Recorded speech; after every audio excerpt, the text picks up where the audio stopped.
There we go. It's happening. And what's up, everybody? Welcome to the Point and Progress podcast, episode 42, your one-stop shop for news, recommendations, and some spicy takes. Join 4 friends today across 3 time zones and 2 countries as we discuss all things that we love while still thinking critically about them. Today, I am your host, Mario Rivera, and this is going to be a fun one. Of course, someone changed the stream title. Isn't it not episode? Oh, I see what I did. No. Okay, well, episode 42. Now it's updated. Don't worry. Thank you, live chat, which of course we're live here on twitch.tv/point in progress with our wonderful peoples, our community, our beautiful peoples out there. Thank you so much, Crafty. For we put everything in Crafty, all the mistakes. Everybody knows. Should just make her a mod. At this point, which of course I have a lovely cast here of beautiful folks that I see quite often. And let me go ahead and reintroduce you to all of them. Frank, how you doing? I want to talk to you. I haven't talked to you all week. You're the only person I think I've talked to the least this week. I've been good. I've been chilling. When your financials aren't in order, you just kind of become a turtle. I know that feeling. Now that my financials are in order, I'm a lot more lively. I'm online more. I mean, doing more stuff, but I've been pretty good.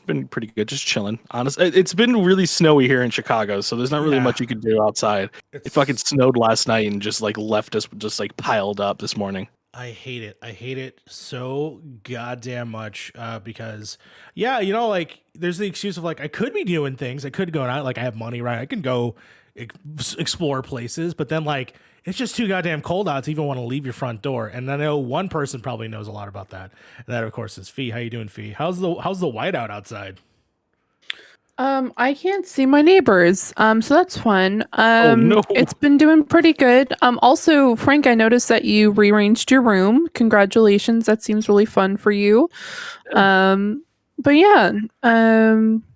it's been kind of crazy this week. So I'm really excited to be talking games and stuff like that.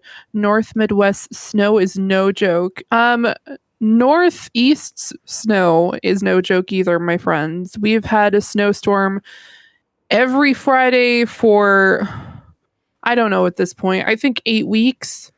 We've had a snowstorm every single Friday, so it's it really just kicks off the weekend, you know what I mean? Yeah, just kicks you right in the damn face. We got 1 day of snow. Oh, good for you. And then good for you. F you. I don't know if you could hear that, but that one's for you. That's for you, buddy. That's for you. That's for you. I'm baking cookies for you. I'm sending them your way as well. Well, that lovely voice, of course, if you heard, is the one and only beard in the hair. Harv, how you doing? Hello. 1 second. You guys keep going. We right back. He, of course, is getting a lovely phone call from the Elden Ring, from the Graceless. It's Miyazaki himself, just why aren't you playing my fucking game, dude? How dare you? You've had it for 3 days. He's had it for a while. So while I vamp for him, and he is obviously excited to play Elden Ring, let's go ahead and get started into our first segment, of course, which we are going into the checkpoint, where we get to talk about things. But before we do that, we have some housekeeping going on. Of course, Harv, I believe, is streaming Elden Ring right after this stream, after we are done and wrapped up here. So I'm very excited to see him finally start his journey as the disgraced. So we'll see as the Elden Ring, as the Elden Ring themselves, as the Elden Ring himself, listening to Elton John and having a good time. So I am very excited. Harv, obviously talking to Miyazaki right now as we speak, making sure that everything goes as plans. Otherwise, there is a sniper outside of his window. If he doesn't, we after the podcast is done here in Point in Progress, we will be shipping it over to Harv. Yeah, it depends on how fast he wants to do it, but more than likely we'll just be shipping everybody over to Harv. So that's right. It's true. If you obviously have not seen his channel, Crafty has linked his Twitch right there in the chat. For the people at home, for people at home, of course, it is twitch.tv/beard and the hair. Also check out his TikTok. Those are pretty good. I wonder who does those. Yeah, I wonder who. Yeah. And I'm not the only one with a major announcement. Fee, what's your announcement? What's going on there? Oh my god, dude, this is the biggest piece of news this week, actually. Guys, this is it's been in the making for probably like, let's say about like a year or two. I finally bought some new headphones, which is fantastic. And I can't back out now because they got shipped out of the facility today. So that's right. Good job for me. I bought some Bear Dynamics DT 880s premium. Really excited for it. Have been waiting a long time. These headphones keep on trying to kill me. So it's been really great. I'm really excited to not die because of my headphones anymore. That's a huge positive, huge bonus. What do you mean that your headphones keep trying to kill you? Do they okay, so you know what? I'll show you guys. You in the ear every now and again. So let's take a tour of these headphones because next week these headphones won't be here anymore. So okay, I won't be able to hear you guys. So as you can see, these headphones are currently being held together with glue and some hair elastics. What's going on there? We have a hair elastic here that's holding this together, and then if I pull this down and go like this snaps off and snaps right towards my skull. So if it randomly goes down every so often, you can see the headband in the head. Up here is also a little warped as well. Yeah. Warped. I've done that, but I've laid on my headphones. The cuffs on the sides, like they're completely peeled off. Like there's no black anything on it anymore. I'm just really bad at making large purchases, and I'm like, you know what? I need to do this. I need to do it. So I'm trying to make some moves at least this year. I wanted to do some more things and be able to actually put my foot down and buy something. So I bought some new headphones. Oh yeah. They're really good headphones. DT880s are very good. Very good sound quality. Semi-open back, which is going to give you an amazing sound stage. You're going to love it.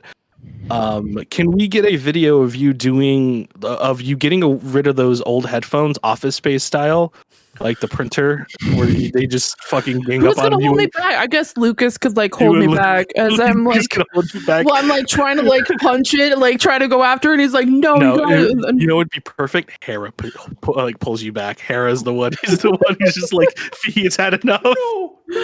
Oh my god, that's such a freaking good. I honestly didn't see that scene before I saw the Family Guy version that had Stewie and Brian, and Stewie like almost goes into the grave, and then Brian's just like no, and he's just like what? And yeah, I think that's also true for me as well. I think I saw the Family Guy one before I saw the actual Office Space one. But then again, I was like at the time like 6 or 7 years old, maybe 8. Yeah. I was older, but yeah. Well, yeah. Well, I don't know. I don't know how old I was at the time. I'm happy regardless, Fee. I'm happy regardless. That sounds terrible. And as someone who has way too many headphones, I'm happy that you finally have another pair. It looks like it works. So we'll see. Give us the full review the next week when it shows up. So that sounds good. All right. Anything before we go? We have a TikTok. Follow us on TikTok. Point in progress. We will be doing more stuff. Had to take a mini break because I actually fun news. It's not my grand news. I have a job, so I'll be working during the week. So they'll still happen. They won't just be as many as I did because I had a lot of free time at the time. But that'll be great. So moving on to Mario has an announcement. Before I get to that, I did get a package in the mail that I do want to open before we start. This is not the big announcement, but I canceled this. Man, this would be really weird if this was a big black dildo. Oh, yeah, I was going to be concerned. I'm like, please don't. I know what it is. That's why I'm opening it. Okay. I just know that I canceled this, and I don't know if they charge me, and I have to triple. Oh, they charged you 100%. If they sent it, they charged you. This was an Amazon deal. So there has. Oh, I know exactly what this is. Doesn't have my address on it, thank God. So I'm gonna. We all know what this is, brother. I know what that is. I know that square anywhere. Of course, we all know what this might be. The question is, what is it? Yes. Which one is it? Exactly. So, does anyone want to take a guess before I open it? Peacemaker vinyl. I don't know if they make that yet. Watch out for Mondo. Mondo is probably going to be the one that does that one. Ooh, I don't know. We're talking. You literally just said you were going to buy a vinyl, and I'm trying to remember. But the new Avril Lavigne album. About the new Taylor Swift vinyl. I would love that. I would love that too. Geez, Kale. Okay. Let me go ahead and put that right on the screen there. Thank you. Yes, Kale. This is exactly what I bought. Actually, someone's turning 25 soon, and it's happening this Sunday, which I'm very, very excited about.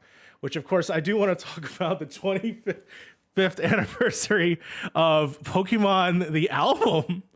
Which of course is the 25th anniversary. This has music featured by Katy Perry, Jay Bevlin, Vince Staples, Jax Jones, Post Malone. If you remember, the Post Malone song is on here. I, of course, now am a proud owner of the Pokemon 25th. You don't seem excited. But does it have the theme song You on spent it? money on this. I don't know if I did. I have to triple check. No, but no. Amazon doesn't just send out. Like, you spent money on this. I mean, sometimes if you do cancel it, they like if it's, I don't know, who knows? Maybe you did get charged. You'd be happy. It was made in Canada.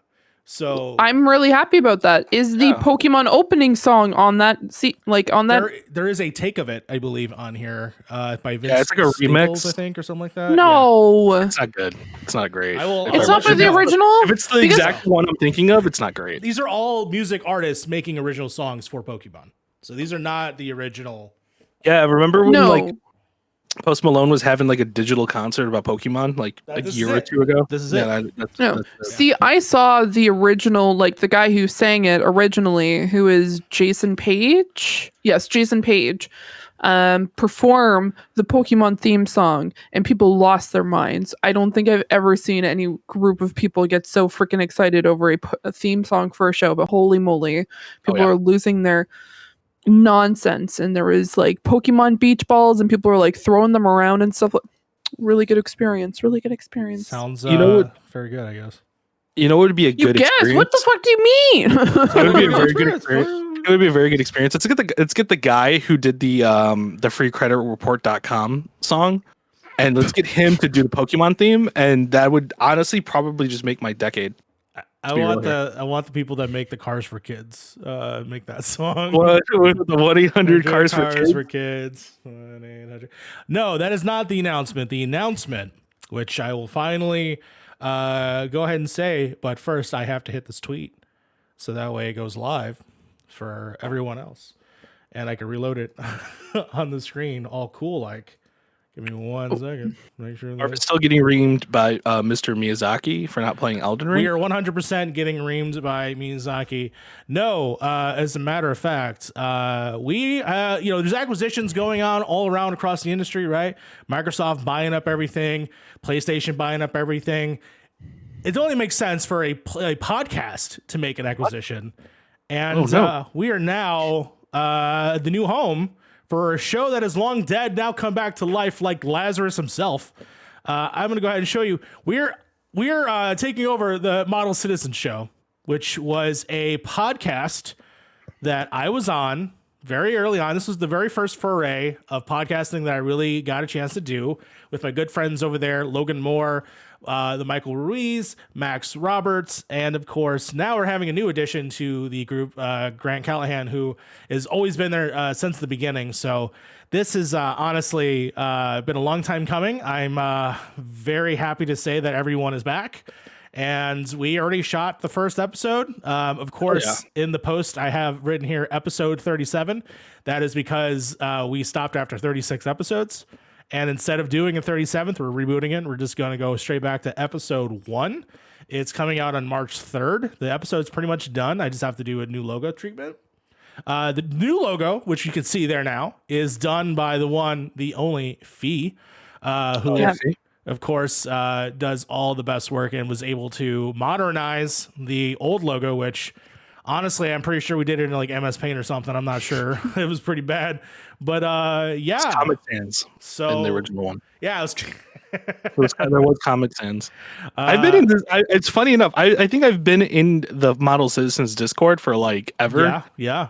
You're actually on a video that we did too with the Szechuan sauce, if you remember that.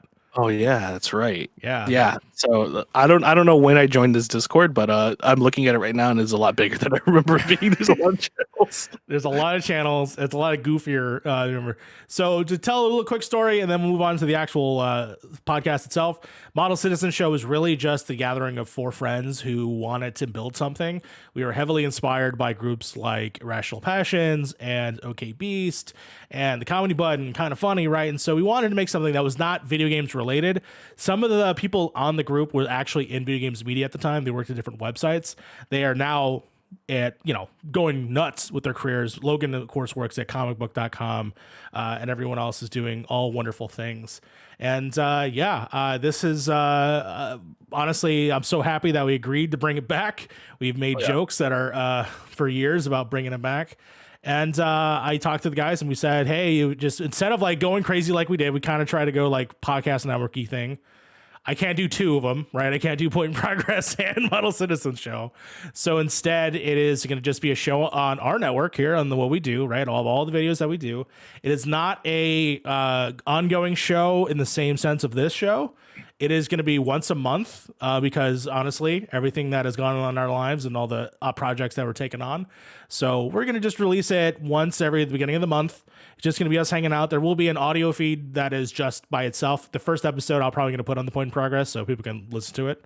The YouTube will be on our channel at Point in Progress, and we'll see from there. But for now, I'm happy to bring back the Model Citizen Show along with my good buddies, and thank everyone, obviously, at Point in Progress for allowing me to do so and for us to bring it out. So yeah, episode 1 comes out March 3rd, which is a Thursday. And you can go ahead to the Twitter and see all the other additional information. So again, thank you everyone who is here listening to me. And we'll get right back to it. So going right back to our podcast. We acquired them for majority stake. We now own the brand and everything. That is funny because I was just having that conversation with them today, and this was like, wait a minute, there's money involved? They're like, no, there's no money involved. Pip does not make money. I was talking about. We do not make money. But you can help us make money by subscribing to our Pip Max service, where the show will be part of exclusive Pip Max original. A Pip Max original. Or if you have Twitch Prime, you can also do that for free if you'd like. It will not sadly be on Game Pass. Yeah, we're in talks with Phil Spencer. I'm DMing him right now. Obviously, he's too cool. He just went and won an award yesterday about Lifetime Achievement Award or something like that. He won't answer me back. I'm like, hey, yo, can I put Pip on Game Pass? He's just not answering me. So I don't even know if it's actually his number. That is fair. It's a guy named Phil. I got it off a website. I got it off 4chan. Oh my god. Oh no. Oh, okay. Well, with that clears up all of our housekeeping. So let's go ahead and move on to what we've been playing.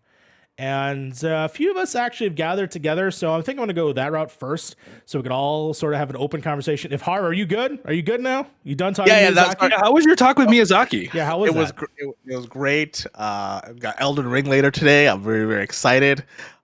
He's giving me all the luck in the world. And I'm very, very excited. No, that was my sister. I got a bunch of shit I got to do tomorrow. So there's that. No, taken away from your Elden Ring time. Well, now you have plans for tomorrow. Yeah, no, but this is all in the morning stuff. So okay. Got you. Well, let's go ahead. So we talked a little bit about Peacemaker. Me and Frank did earlier on. We actually convinced Harv and Fee, and we watched it all in the Discord. We watched the finale together. That was a ton of fun. Let's not go any major spoilers, but really, I just want to hear Fee and Harv. What do you thought about it? I'm going to start with Harv since you were gone for a while. Tell me a little bit of what you thought. Fucking. Man, Doctor Strange. No, just kidding. Doctor Strange. No, I thought it was really, really good. I think this is probably the best DC thing I've seen them make, and I'm glad that James Gunn's got such creative control over the stuff that he's doing there, and him with Suicide Squad and with this, and then him making. I think he's making another movie and plus another show. Yeah, on DC, right? Those working are on shows. Yeah, he has season 2, and then I think he's working on TV for a while. Yeah, and then TV for a while. He had said on Twitter that he wants to work on TV for a little bit. I think he's after Guardians, he wants to work on TV for a little bit. Yeah, no, I think that show is top notch, and I think everybody should watch it because John Cena for me he's a really hit or miss person for me. Either you like him and stuff or you hate him and stuff. Well, for me, but in this show, I really liked him. I think him and his supporting cast freaking nailed most of their jokes. So I think, and the finale was one of the best episodes of the entire series. Oh yeah, 100. Yeah. Definitely gave him a lot of creative control for that last episode. Yeah. I really loved it. I can't wait till season 2. Fee, what was your thoughts on the show at large? You're muted, Fee. You know what? I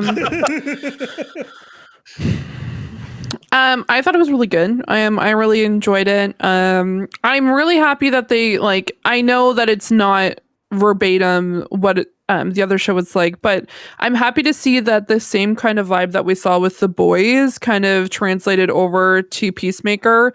It's what we want to see.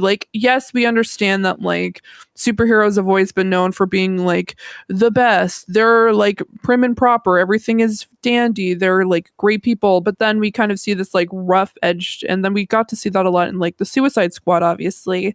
And now being able to have it in a show format is just so great because there's so many different parts that just work so much better as a television show story-wise, and being able to build up to what the conclusion was and what we got to see. And I'm really excited to see Peacemaker season 2 just because that's probably going to be just as insane as season 1.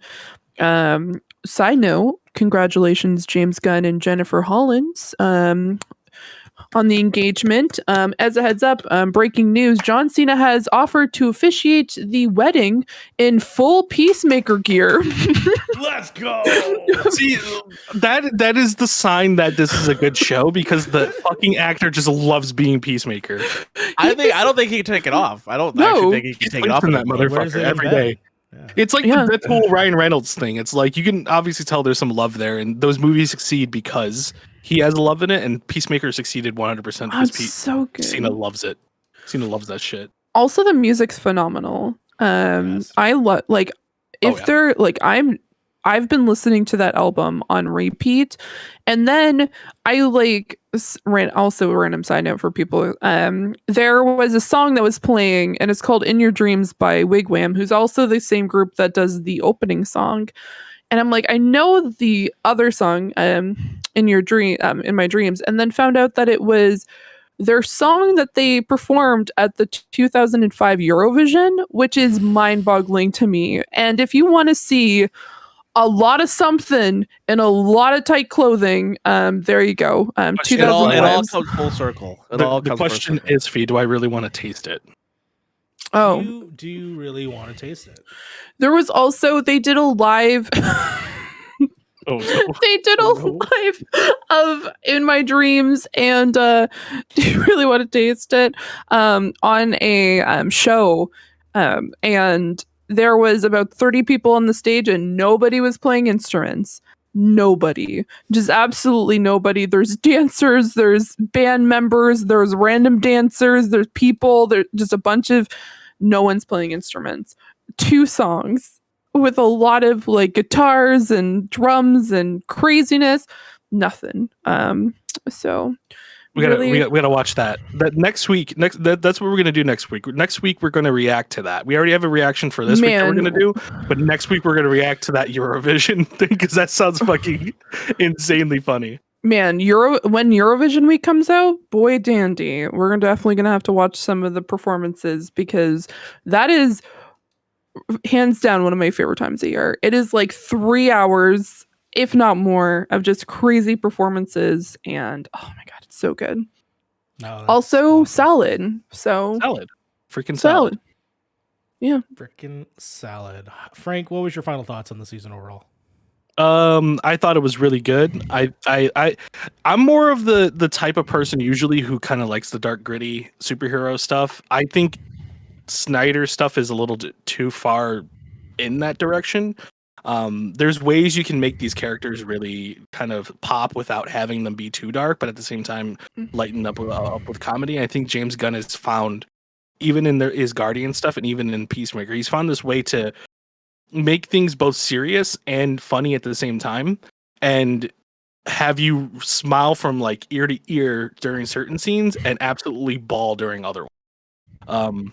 This man is a maestro of emotions, and he does it so well during this whole season of Peacemaker, to the point where I was even telling Mario, I was like, remember when we watched Suicide Squad and we came out the theater? Because at the time when Suicide Squad came out, we already knew Peacemaker was getting a show, which was weird because it's like you watch the movie and you're like, how? But you watch the show and then you're like, I fucking hate this guy. Why does he have a TV show? And then you're like, oh shit, this guy's actually great. It's a total 180 on the character, and it's 100% really good. It's a very special show that you don't see come out of a lot of superhero stuff. But I think anybody who watches the show should just watch. Anybody who wants to watch the show, should just go watch it. It's take the cape shit out of it if you want to. It's, at the end of the day, it's a really good show. Yeah, I'm going to follow the sentiments all around. This is probably one of the best DC EU things that's ever been created. Specifically, John Cena kills it on almost every scene that he's in. Along with, shout out to, is it Freddie Stroma, I think his name is, who plays Vigilante.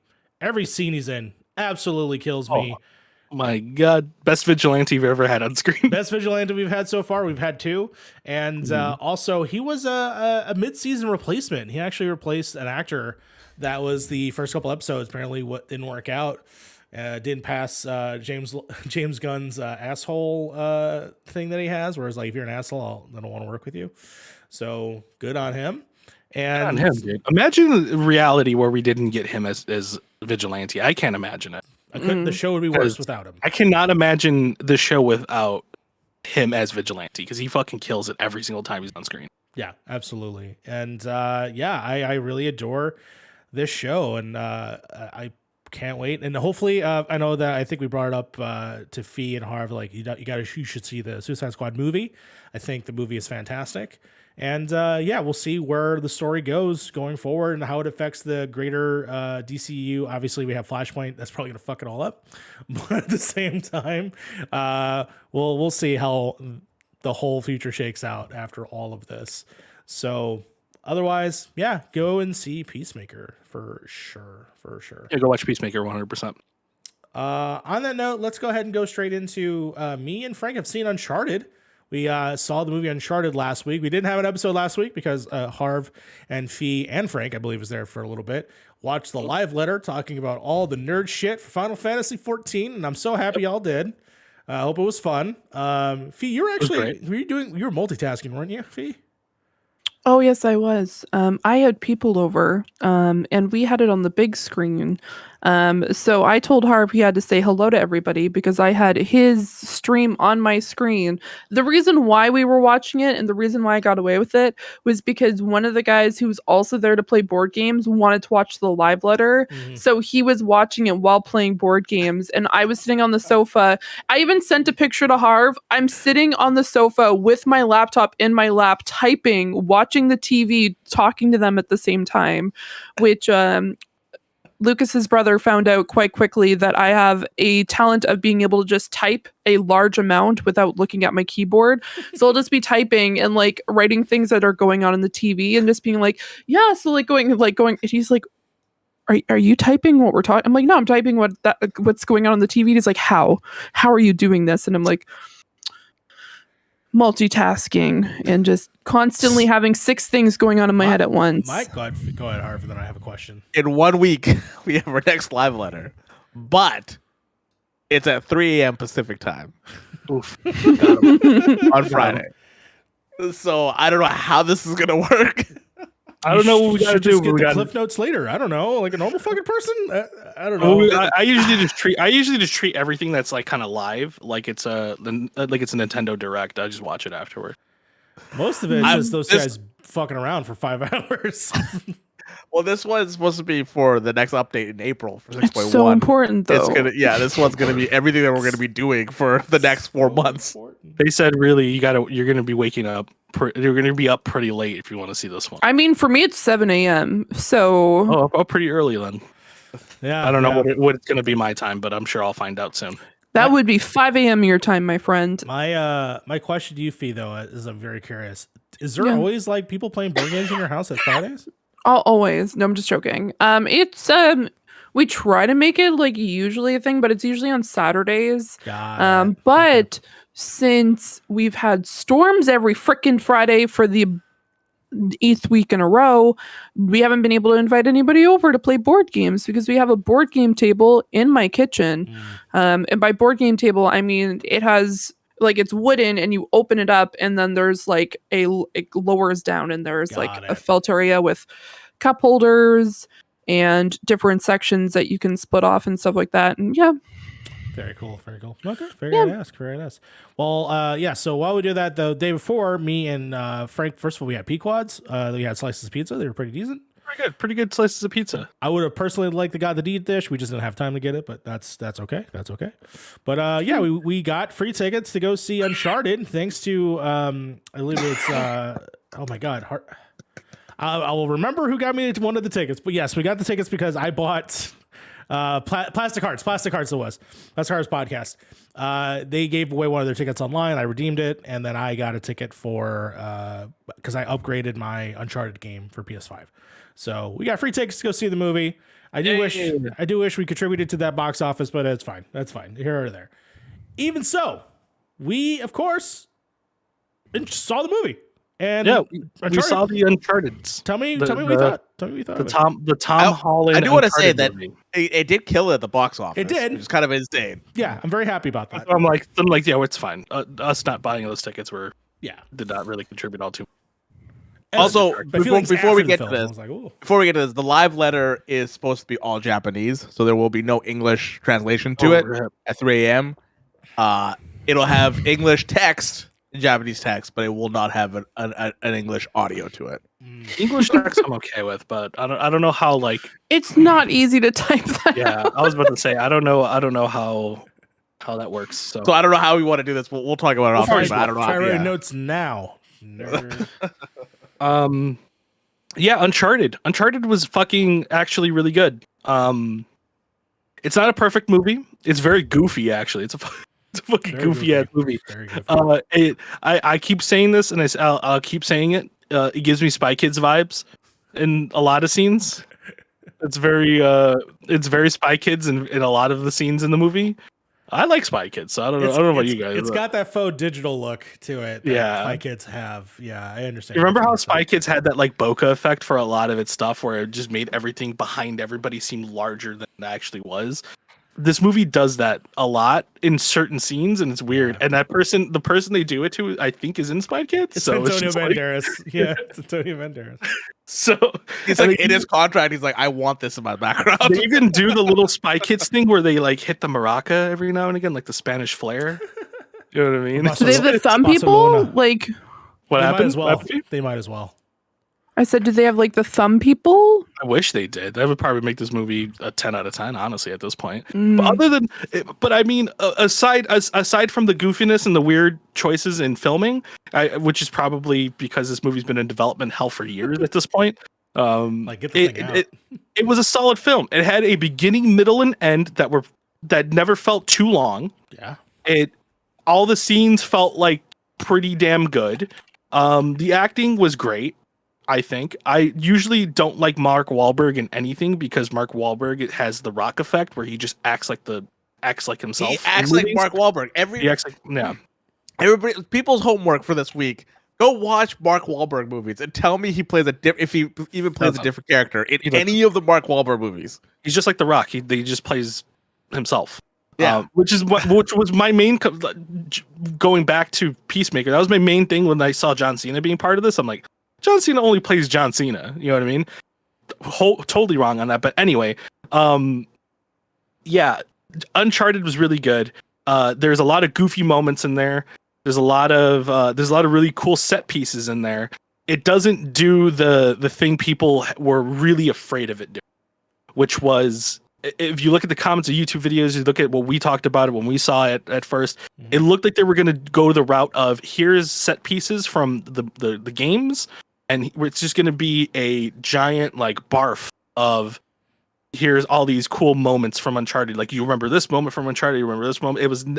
There was a few scenes in there that are obviously taken from the games, but they're not scenes that you haven't already seen in trailers. And everywhere else felt unique and original, which was great. And that's the only thing I can kind of ask for with a lot of these like movies and stuff like that.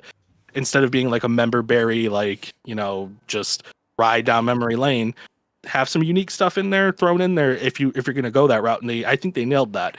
Like I said, it's not a perfect movie. I'd probably give it a 7 out of 10, but I had fun. I felt human emotions watching the movie. Yeah, which is great. Yeah.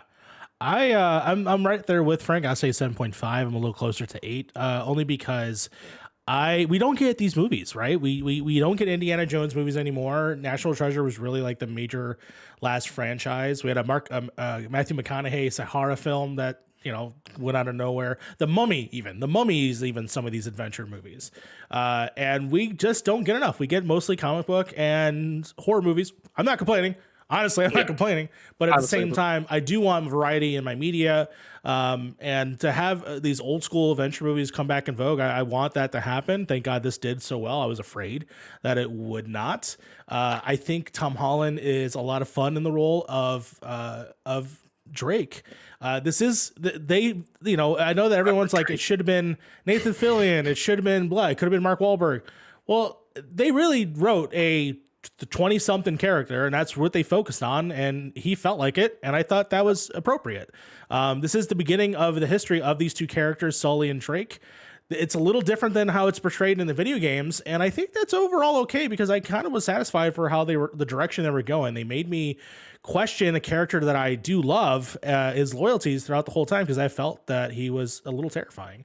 You know, I didn't know where it was going to go, and then what I thought was going to be a problem, which was, those member berries. I personally thought the way they changed things made things fun, and still had those member berries in a lot of ways, setting up to the point where, like, I'm excited for the sequel, even though it might be a little too early in the timeline. Still kind of cool with what they might do.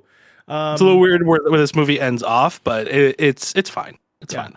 You know, same thing with this Halo show. I'm okay with these things just existing as two different things, and I can enjoy them in the way, like I can enjoy the Mortal Kombat movie, I can enjoy the Resident Evil movie in their own fucking weird way, and they don't really have to affect my game because I still play these games, right? And that's all. So, but do you enjoy the Halloween Kills movie? I don't enjoy Halloween Kills in a lot of ways, because I just think they just did a bad job overall.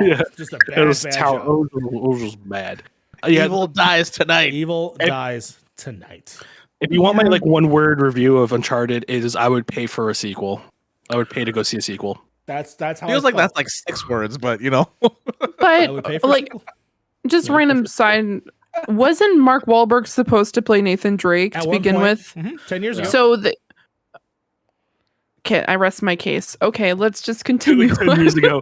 It's like that situation with The Boys when you think about it, because like you know, Simon Pegg being on The Boys is funny because like the whole comic is based around Simon, like that character in the comic is based around Simon Pegg's image and acts and talks like Simon Pegg, even like other media, right? Yeah. And then like in the show, because he's old as shit by the time the show was made, he's now the dad of that character instead. Yeah, so, funny. But yeah, no, Uncharted has been in development hell for so long. It's been one of those projects just like Halo, where it's just like it's been handed off to like a bajillion people. I am so excited for this HBO series for Last of Us, mainly because it's on HBO and it's the same dude that made Chernobyl. Yeah, and that's like gets me so excited for this. I know they're rehashing the first game again, like this is just the first game over again, but I'm excited to see what kind of liberties they take with. I've been getting cool pictures from my sister because they've been recording. They're filming in Alberta, right? Calgary. In Calgary, so like every so often she's just like, "Fuck, I'm late for work because of fucking The Last of Us again," and I'm just like, if she finds a picture of a clicker, send that to me. I kind of want to see what they look like on live action. Well, who knows? Because she like took a picture one week where it was just like blocked off the street right beside of her building, and there was just like a bunch of different piles of rubble and stuff like that. I'm like, that's pretty sick. That was So, like Deadpool when they did that here in Vancouver. They took that entire bridge and nobody could get to work. I was here with Transformer films. There was several weeks where they would just block shit up, and I remember seeing Bumblebee's face on a pole. Like I remember seeing that in the street, and I remember seeing the cars out there as well. But Harv, Isn't it weird going through areas that have been in movies in your city? a little bit, yeah. It's Because every now and again we go down Lower Wacker Drive, and I'm like, man, this is obviously the Dark Knight. And For us, it wasn't, because we have to take that road every fucking day to get to downtown. So it just like it was more of an inconvenience for a lot of people, because you have to find a different way to get into downtown, which sucks. Because that bridge is like the main bridge to get into downtown. Yeah, they usually don't record movies inside of Halifax. They usually like record things outside of the city. So like they're in Lunenburg for Lock and Key, and then they were in Yarmouth for the Lighthouse and stuff like that. And so it's like way a ways from Halifax, but you'll usually be like, we'll usually get a message saying like, oh, like Robert Pattinson is in downtown Halifax going to the keg, or oh, Daniel Radcliffe is here because his girlfriend is in a movie that's like 30 minutes outside of Halifax. And so they're like, we have like essentially celebrity watch. So you see it posted everywhere where it's just like, this celebrity's here, Mark Wahlberg's yacht's in the basin. Like everyone's like, whoa. It was Wahlberg. It was cool. It was cool to see when I was working downtown. It was cool to see they were filming Supergirl right beside where I worked. And I worked like on the 50th floor of my building, so like you can see down into the park, and you can see Supergirl and Superman. So this is like their introduction to Superman inside the show, and it was the first time we saw it. Obviously, like I think they already teased it or whatever inside the show probably, but it was really, really cool because they had like fake like rubble all over the place and stuff like that. That's really cool. I don't like the idea of being on the 50th floor of a building. I'm just not. That's fucking. That's I'm not. I'd be like on the like inside. We're inside. I don't give a diddly damn. Floors up. You know what I mean? How do you You get out? see that shit? Oh, You're there's looking down. there. I see There's red and a- blue. Was that Superman? There's a building in Vancouver which is a restaurant that rotates at the Hell top. no. Yeah, Hell no. no. I think it's about like I think it's like 65 or 70 floors up. Hell no. And it's just like a big disc that just rotates while you're having dinner.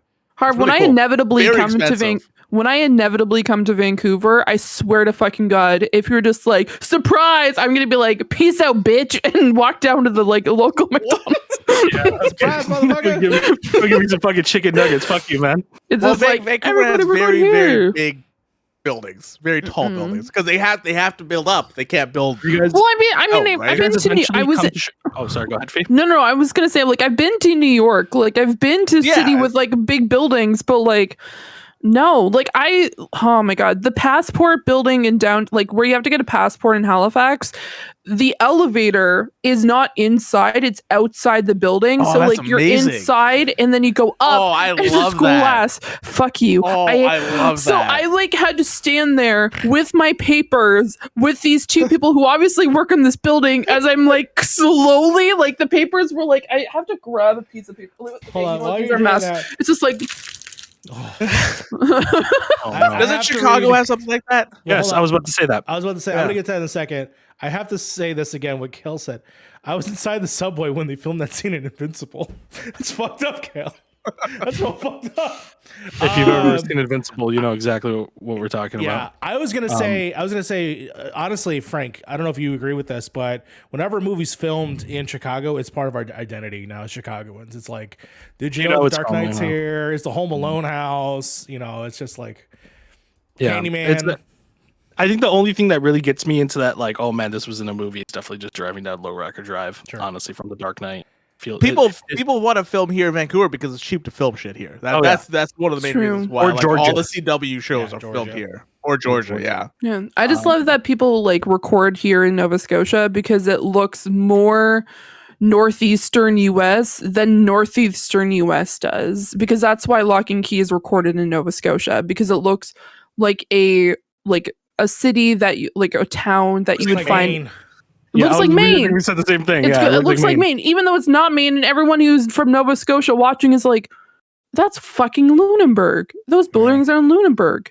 Like, I've been there multiple times. Really expensive. Yeah, that's what Kayla just said. Yeah, it's cheap. It's higher locally as well, right? Higher local crew and stuff like Bates Motel. When you go on the highway over to one of the places called Cloverdale here, you can see the Bates Motel, where the set was created and where the Bates Motel is. Man, I remember watching that show. That was too much for me. It was a great show. When you guys eventually come to Chicago, we do have something that you guys might enjoy. It's we have a really tall tower here in Chicago called the Willis Tower, which nobody calls the Willis Tower. We call it the Sears Tower. I was gonna say it's the Sears Tower, right? Yeah, I know it's the Sears Tower. Yeah. And at the top of it, there's I believe, what do they call it? The Skybox. Skybox. And it is a glass box that you go straight down to the bottom of Chicago in. And I believe it also has a glass slide. Mm-hmm. Yeah, it does. Yeah, so you can slide from one floor to another, and it is a 100% transparent box that you slide down, and you slide down the city. You see the city below. This makes you feel better, Fee. If you're on top of a Chicago building, specifically the Sears Tower, the buildings move. Oh, the buildings move. Yeah, they sway. They have to sway. They have to sway. I quit. We got a little sway. Empire State Building does the same thing. It has to sway back and forth. Yeah, I quit. If it doesn't, it's gonna come down. I quit. Random side note before we continue. So I was watching a YouTuber, and he was essentially pretending like, okay, I have a client. They have $100 million, and they need to buy a place in the UK. What am I gonna get them? So then they bring up this building, and they're like, this building is insane. You want to know why? Because it sounds like when the wind blows too hard, it makes this loud whistling inception noise that sounds like aliens are about to drop down, and it's like, and like it's so loud. I'll have to show you guys. But it was. Remember... Oh, sorry. Oh no! That's it. I would not. I cannot. No. So I've felt a couple of earthquakes here in Vancouver, and there was how to get somebody to not go to Vancouver. I felt a bunch of earthquakes. I mean, it's the West Coast. It's the West Coast. It's gonna happen. And I think I was living on like the 25th floor or something like that, 26th floor when it happened. And dude, you could feel the building going this way and then going this way. I'm literally gripping my chair. I don't. No, it took a lot of convincing for me to live on the the fourth floor of my building, let alone like the 20. Like, no. My building goes up to 46. Do you guys like heights? Like heights in general? I like buildings and heights. I like building and heights because I like going to the top of a building and just looking at the entire city. I fucking love that's doing cool. That. Yeah, I agree with that. That's really cool. I don't do well with vertigo. I look down and I'm fucked. Oh yeah, same. I have like my vision and vertigo. It absolutely not. Like if I can't see my feet walking down the stairs, I instantly get vertigo and I will fall down the stairs instantaneously. There's no chance of me surviving that. But like airplanes, okay. Yeah, because I inevitably know if I'm like, if this plane's going down, I'm going down with it, and I don't know what's going to happen. But here I am. So yeah, I thought when me and Mario went to LA, I thought I was going to be pretty shitty with planes because of like my vertigo. But like, I didn't really feel much of anything, honestly. No, airplanes are really. It felt really good, actually. I didn't even really notice that I was thousands of feet up. I just love being at the top of the building and just seeing the city and its lights. And just taking it all in kind of. Oh, it's gorgeous! I fucking love that shit. I love it. Beautiful. I've been on rooftop. I've been to like buildings that way, but I love how this segment's become a huge thing about us talking about height and. But hell no. St. Louis Arc. When you stand at the top, you can look back. It swings back and forth. Oh, I don't doubt that. That's like that big like silver arc thing, right? In St. Louis. That's like their monument that they have there. Hera's making an appearance. Yeah, Hera's been chilling. Also, if you didn't know, she was actually yelling towards the closet because obviously I don't have enough things to worry about other than a weird thing that's in my closet that obviously does not exist because that closet is full of stuff. Hera said, "Evil dies tonight." Yeah, she's just rubbing her face on the tool box. Just it's like, if you're not going to pet me, this toolbox is going to. For people who are listening, my cat, who is completely black, is currently rubbing her face on a toolbox that's in the background, and she is loving it because it has a bunch of different like ridges and stuff. So she's just going to town. She is living her best life. Just like Kale. Oh man, she is just like she's just going like, oh man, look at that chin scratch. Oh, the head bonk. Oh my goodness. This is not the cat cast. Speaking of head bonks, Fee, what have you been watching? I'm confused here. Tell me what you've been up to. Okay, so here's the dealio, guys. I haven't played much video games over the past 2 weeks because I thought being productive is really important. So one, watching television shows. For some reason, I've ended up in a situation where I'm watching just shows that are in the 90s and mid 2000s. One of which is one that I've been watching with Harv, which Seinfeld. is The West Wing. So we've been watching The West Wing. We have been watching The West Wing. It is not because one of my favorite characters / actors from Handmaid's Tale is in it. Shout out to Bradley Whitford. But then I also started watching a very popular show that is based in Manhattan about 4 women single in the city, sex in the city. So I started watching that. Oh wait, hold on. Two shows that are completely different. Hold on. Let's back this up really quick. Are you watching the HD remastered version? I'm watching the one that's on Crave. I don't know if that's the HD remaster. Like, if it's weird because if you go on like HBO Max, at least in America here, you like the first thing that pops up usually is Sex in the City HD remaster. Like they like plaster it on there like it's like the best thing in the world. Yeah, I think we talked about that already. Yeah. I think that was when you were mentioning it. Yeah. So I've been watching that show. Like Harv said, completely 2 different shows.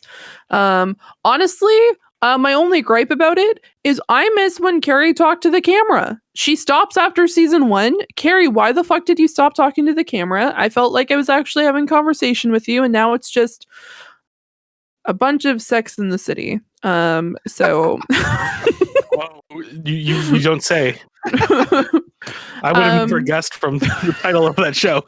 We're only like I think 10 episodes into The West Wing. I think it is. I think 10 or 11 episodes into it so far. So when are you watching Seinfeld?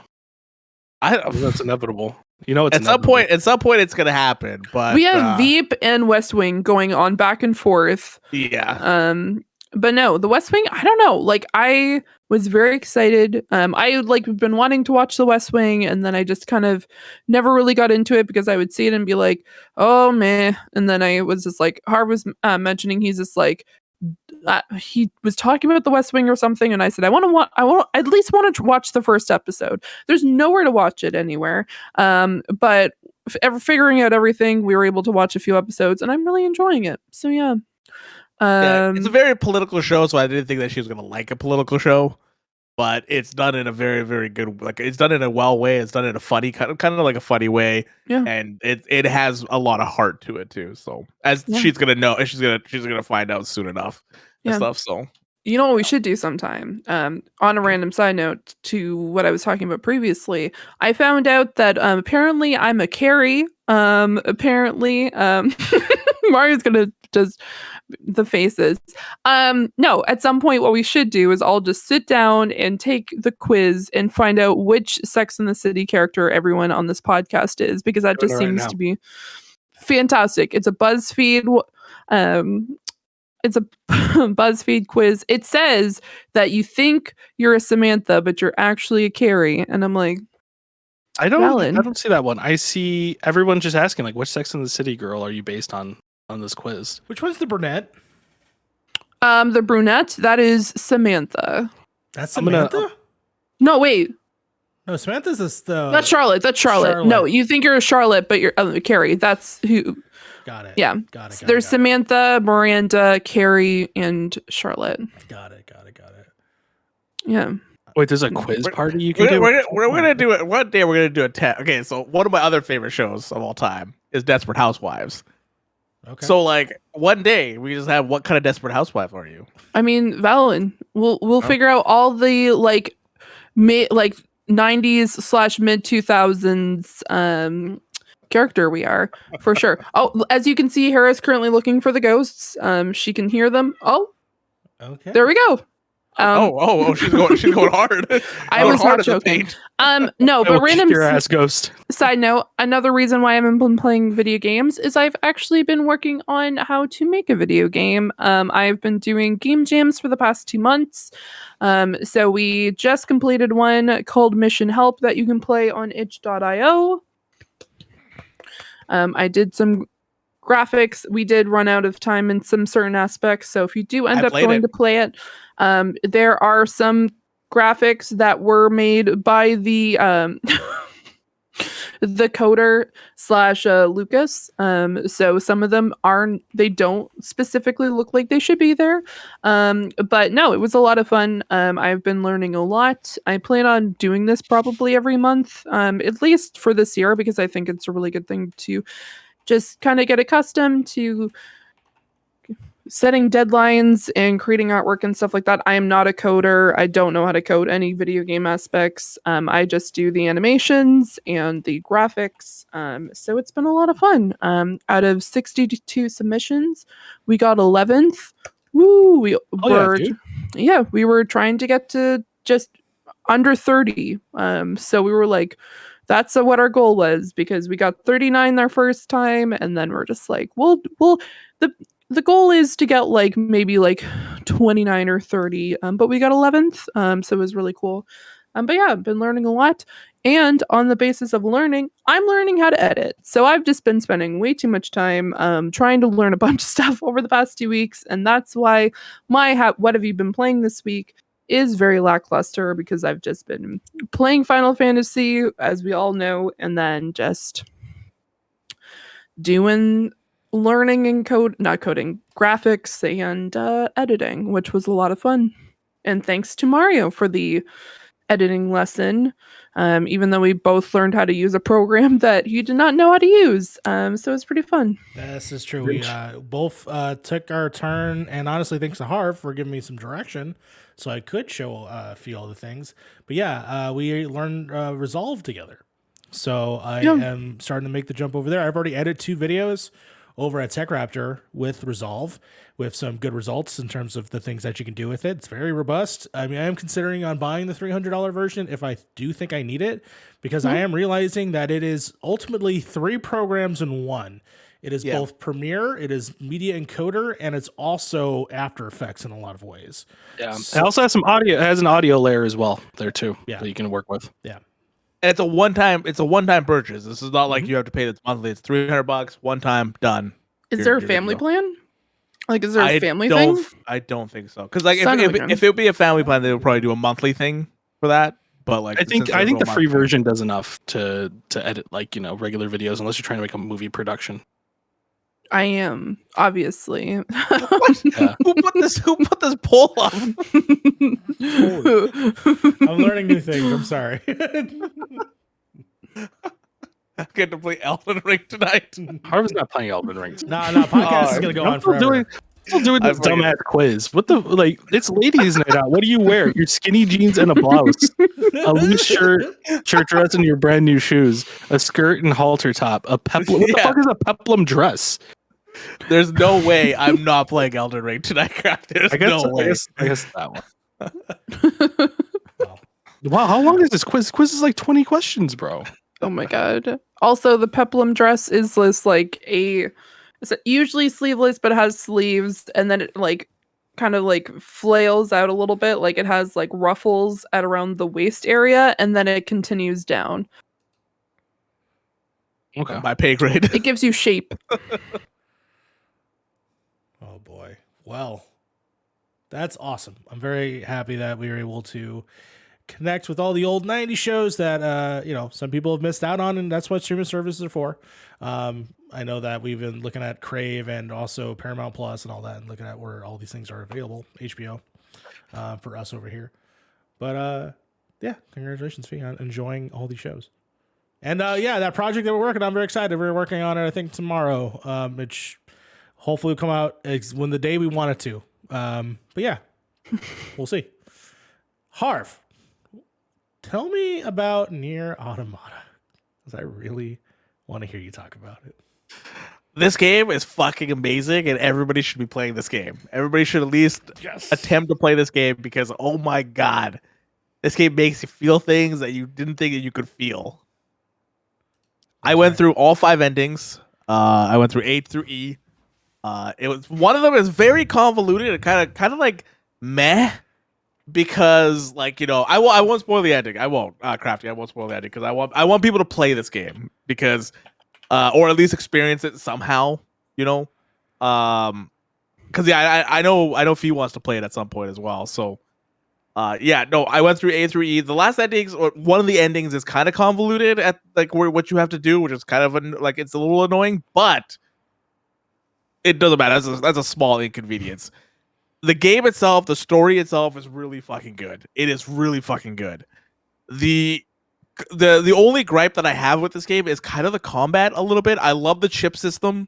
I love where you put different chips in to like have different ways to like your character's gonna play and like what skills your character can have and like how much attack power if you want to. Like it's your loadout basically. It's basically your loadout, and it's a really really interesting system. And they give you like 3 loadouts that you can work with. The combat is very button mashy, which I'm not the biggest fan of, which I'm kind of excited to play Nier Replicant soon, because I feel like that from what I've heard, the combat is very like it's more slow. Like it's a lot slower compared to Automata. But man, it's one of those games where like every time you finish it and you jump into the world, you kind of know where to go because because it's the same map over and over, right? And you're just kind of like it's got a good way of making you go through the map and memorizing where everything is, and kind of makes you go to the same places over again. But and it kind of gives you a little twist every time you go to it. So it's a very very good game, very good game. Yeah, I love those button mashy games like Devil May Cry, Ninja Gaiden. I grew up on those type of games. Those games are just so fun, man. I love them so much. Yeah. This is a game that I think everybody should play. Yeah, 100%. I love the game for obviously the story. I think is so awesome and interesting. I do find that the mixing of genres, it's so many games in one, where it's how can I describe it? It's like a Star Fox thing. You go from a bullet hell. Yeah, you go from a bullet hell to a side scroller to just full on like 3D adventure, action adventure to a and, like tank when you game. hack things. Yeah, to a tank game, and then when you hack, it's just like one of those games with a little mini game that you play. Yes, top down. It's just all melds together so well. And when that transition happens from like a 3D into a side scroller, it's just it's seamless. Like you don't even notice it. You're just like, oh shit, I'm on a 2D thing, and it's still so much fun. It is still so much fun playing that because like you have the arsenal to like change your pod that you have to something that works on a 2D plane. And then you change back to a 3D plane once you change your pod back to a 3D thing once you go back to that to another view and stuff. So it's cool because even some boss battles are in the 2D side as well, which is awesome. Yeah, no, I agree. And also the soundtrack to this game is unreal. It is amazing. Nier's soundtrack is next level, unlike anything that you will hear. And so I applaud you. I beg you to give this game a shot. And I know that it is a very specific anime. Seems like an anime ass game, but honestly, you'll still find something. Yeah. It has a great backstory. 2B's backstory, great. I thought that the song, I think it's called Kane or Kane. I think it's called the song. Mm-hmm. I thought it was from Automata, but it's not. It's from Replicant. It's from Replicant, yeah. Yeah, I didn't know that because like I was waiting for it in the game, but apparently it's in Replicant. The first time I heard it was Final Fantasy 14, but like I have Replicant. I have it on PS4. I just have not played it yet because it's just one of those games you gotta invest your time in. Yeah. And I just finished a game. I might, instead of buying a new one, I might finally invest and actually play it. So we'll see. We'll see for sure. But I'm very happy about that. You also were playing another game. I've actually heard about this game. I've never touched it, but tell me about Soul and Sanctuary. So the new game is coming out soon. Salt and Sacrifice is coming out this year. Cool. So Hapro and I, one of my friends, we usually love playing co-op games together, and one game that we really liked was Salt and Sanctuary, which is a 2D Souls game. It's pretty much a 2D Souls game where you die, you lose your salt, you have to go grab your salt, which is just your EXP, boss battles, Metroidvania kind of type thing. Very, very fun game. Yeah, and it's hard. Salty. Yeah, you get very salty in that. Yeah. And so the new one is coming out in I think it's coming out May of this year, in 2022. So we're just getting geared up for that. It's a difficult game, but very like it's fair. It's a fair game, and yeah, it's a 2D side scroller. That's a Souls game. No, it's really cool.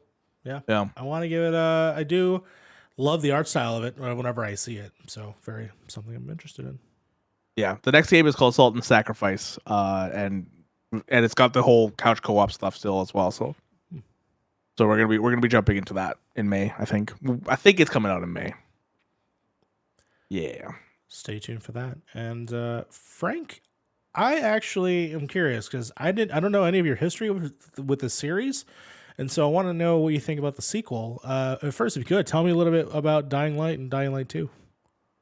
Dying Light is a game that I've played extensively on 360. Was it 360? It might have been Xbox One. Whatever console it came out on. I want to say one. I want to say one as well. I played it a lot on one. I played very little bit on PC, though I own it on PC, just because it's one of those games where once you've kind of played through it and done everything, you kind of just don't really want to do it again.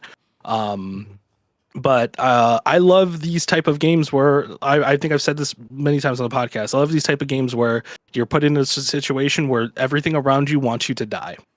And you have to find stuff and survive and level up in order to get better so that the world doesn't kill you. And Dying Light is literally that. You play as a character in a world filled with zombies, and your only way of transportation is to parkour around the map and basically just ignore zombies, fight them, or scavenge. Dying Light 2 has been in development for a very long time. It takes place a few years after the first game. Basically now it's a little bit more extreme than what the first game was because people are living on skyscrapers now. Mm-hmm. So you're basically going from skyscraper to skyscraper instead of, you can obviously walk on the ground too in the game, but for the most part you're going to be up in the air. I haven't played too much of it actually. I've played maybe 20 minutes of it so far. It's just I've just been so sleepy lately. I just haven't had really much time to do it. But I didn't put it on here and I should have. I have instead put at least 10 hours into Cyberpunk again. Oh, yeah. I played it too, actually. Weirdly enough, yeah. I decided to just jump in, start brand new, because I loaded my save. First thing I did was go in and load my save and realize that my save is broken because the game has changed so much in terms of how it does your weapons, how it does your leveling up. The level up system is totally different from how it was at launch. Yeah. So how my game worked was I got in, my character's just butt ass naked in the middle of the city because he can't wear what he's wearing because he doesn't have the skills to wear them. And you just have to respec your character back to how you had it, but I don't remember how I had my character. Yeah, so there's really no point in me playing it again. So I was like, screw it, I'll start brand new. And I have to say, man, this is a weird experience because the game obviously now with time, right, looks a lot better than it did when we first played it. Yeah. Everybody just getting the amount of detail that I currently have on the game right now is insane compared to how we had to play it when it first came out. I think there's even more interactions added to the game now. There's new, when I logged into my main character, the one I did all the stuff on, right? I was getting messages after messages, you did everything and you did all this police scanners. Here's a car. You did all of this. Here's this. They added so much stuff to this game. Mm-hmm. Albeit a lot of it's cosmetic and for the most part just walls of text. But for the most part, I mean, I'm getting a stable 60 FPS on almost ultra. I had to turn down some things like volumetric fog and all that stuff that ray tracing. I'm not going to use ray tracing or volumetric fog, but it looks good. It looks really good, and the gunplay feels pretty good, man. Everything. I mean, I had one hitch where a car ran into mine as it spawned, but in terms of glitches, I haven't really encountered many. I'm probably not going to go through the whole game again. I just kind of wanted to to see what was going on. I'm probably not going to touch that game extensively until there's an actual like story DLC. But man, I know CD Projekt Red has had a shady past right now, especially with how that game launched and how the marketing for that game. But you have to give credit where credit is due, and they're definitely not giving up on it. You can tell because it's running like a dream now. So if you skipped on Cyberpunk because the game is terrible in terms of like FPS and stuff like that, at least on PC, I mean on a 3070, it's getting a stable 60 in the middle of the city, outside the city, driving everywhere. It works. And I do want to go in there and say that I've too been playing it, and I played it because I got it for PS4, and they gave me the free code for PS5. I loaded it up. I remember I played it on the PS5 originally, and then the only major problems that I was really having, there's other bugs and shit like that, but the major problem was that every hour or so the game would just crash on me. And so it was a struggle to get to the very end. But I did. I beat Cyberpunk. I had a good time. I really enjoyed what I did, obviously, other than the broken shit. But that's because I had the ability to have a PS5, which ran better than everybody else, sadly. Now with this update and with everything else, and I popped it in and I switched it to the 60% performance mode, and it looked great. I mean, you could switch it to quality mode. The ray tracing, sure, I couldn't tell you the difference, to be honest, for the most part. Yeah. The ray tracing looks good in the game. It's not necessary. Yeah. So not necessary. I've switched it over and I continue my save. I'm right at the very end there. The best part, you're right, I had to respec my stuff, which was a little of a pain in the ass. So I just picked random shit. I didn't really care. I picked more charisma based so I could be more sweet ass stocky. But there are missions that I did not do. Like, for instance, I didn't do the Grimes mission. There's a mission where you are talking to a politician and his wife, and there's something weird going on in their apartment. Oh, you never did that mission? I never did it until so that's what I did to spend my time back into Cyberpunk.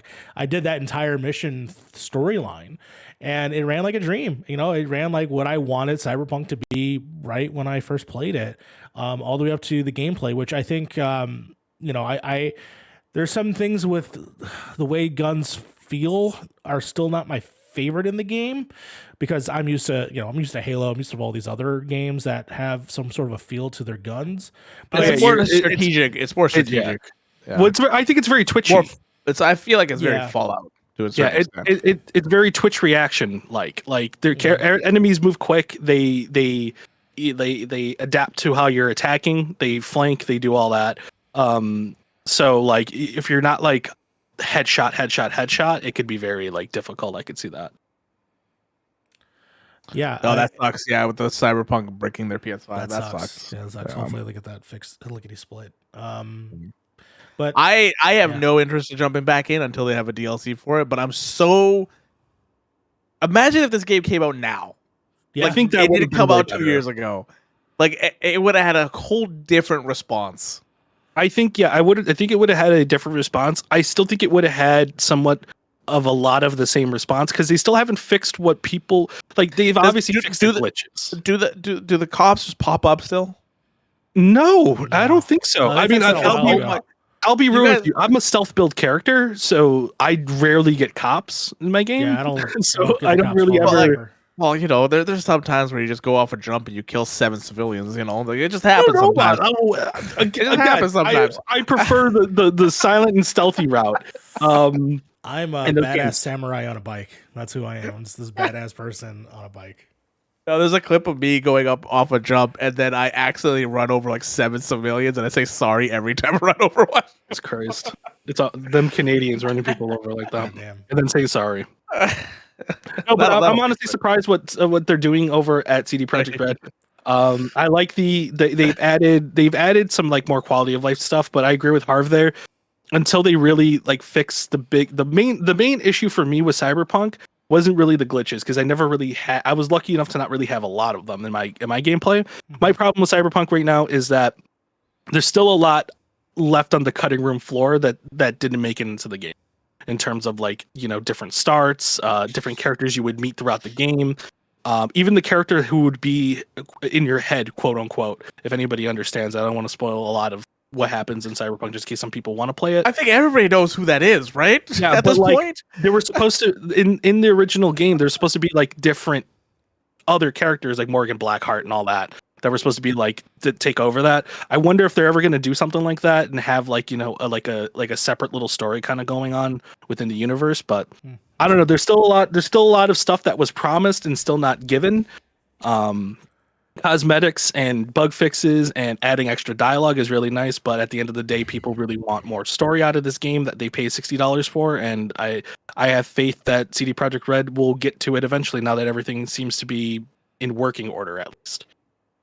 Yeah, for sure. I'm happy that they're putting their time into it. I'm really happy they're doing that. So I give me another DLC and I'll be all for it. I will be all for it because I actually liked playing the game. I actually enjoyed the story. I think the story was really well done. The story beats the fucking one of my favorite scenes is when you're hiding in that penthouse when that big scene happens and you're just hiding there. I was like, man, this is so fucking good. Like this is actually like nerve-wrackingly good. And when you have to steal that shit, it's just like, man, like and it had multiple moments like that. And yeah, they're the one thing that I will say about CD Projekt Red is that they're very good storytellers. And playing The Witcher 3 again and like actually like almost like platinuming Witcher 3, like going through everything that I possibly could. They nail stories so well. There's still a game that I do not know that does it as well as they do when it comes to player choice. Yeah. I was literally just about to say that.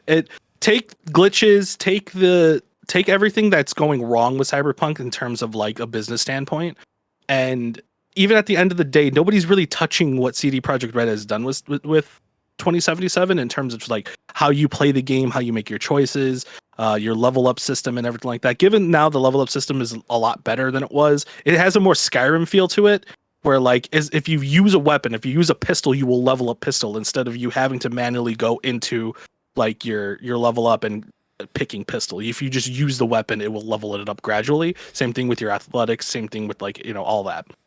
Which I like a lot better.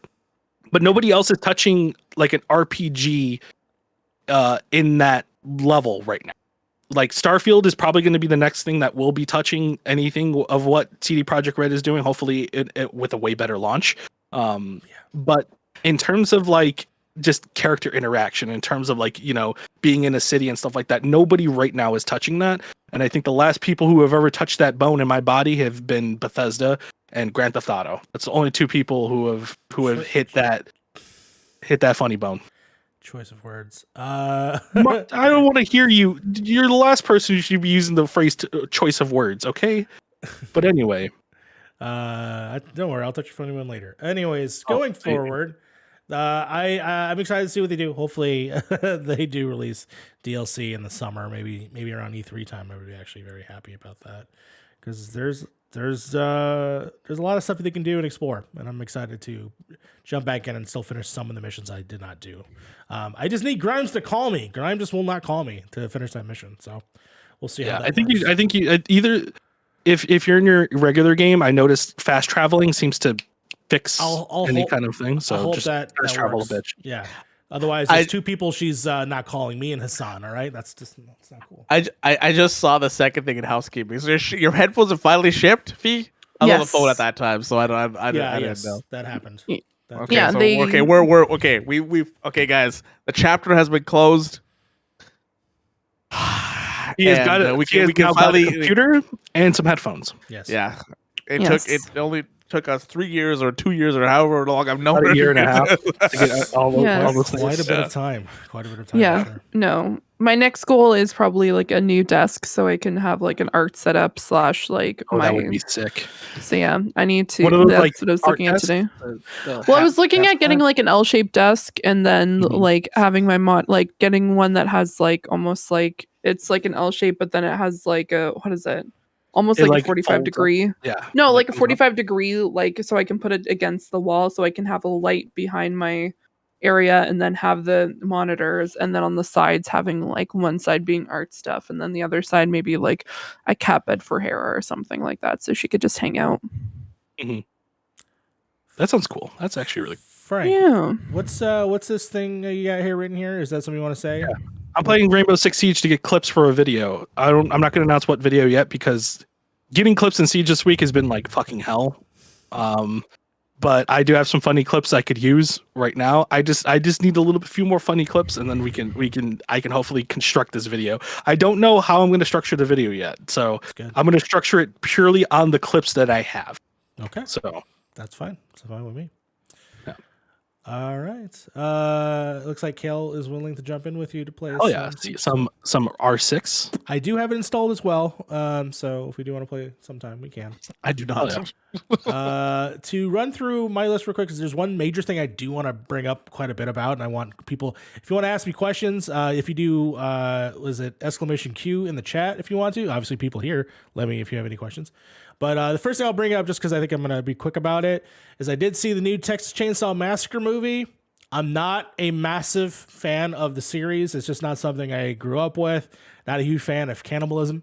So, but I respect people that do and people that enjoy it.